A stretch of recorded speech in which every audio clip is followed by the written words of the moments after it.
来看台南的消息，去年底台南市这个正副议长选举有牵涉到买票的案件，检调长兵分26路去搜索团相关的人员。经过透明侦讯了，有6个议员，包括民进党台南市正副议长屈丽丽甲林志典，以10万到50万块不等的金额交保。民进党前中执委呢郭在钦申请羁押。另外有中人身份的圆山企业集团总裁杨志强，因为检调伫个公司去找到一个保龄袋啊，内面有将近1000万块现金，这个现金需要做交代，因此嘛被申请收押。林书记是无到案，那面对检调一连串的动作，台南市长黄伟哲表示讲，伊尊重司法，嘛希望讲会使赶紧调查清楚。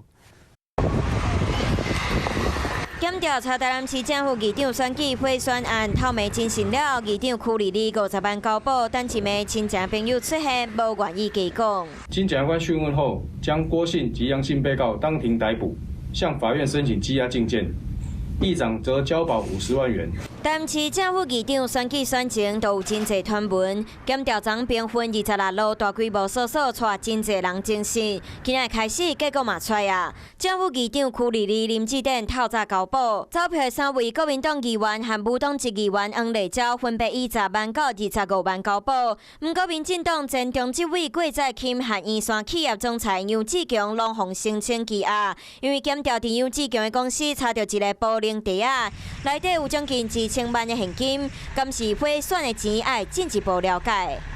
千万现金当时是在办公室被找到，到底有多重呢？像这样，2公升的水4瓶就差不多8、9公斤。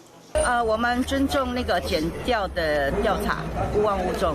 议会在2、3月间的开会，那我们法律怎么规定，我们就怎么做。那尊重，一方面尊重司法，第二方面我依循法律，相关的规定就依法办理。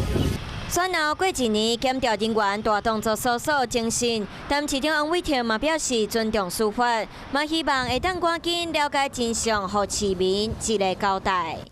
Hello， 大家好，我是乃瑜，要教给大家2个任务。第一个，华视新闻的脸书专页，你按赞了吗？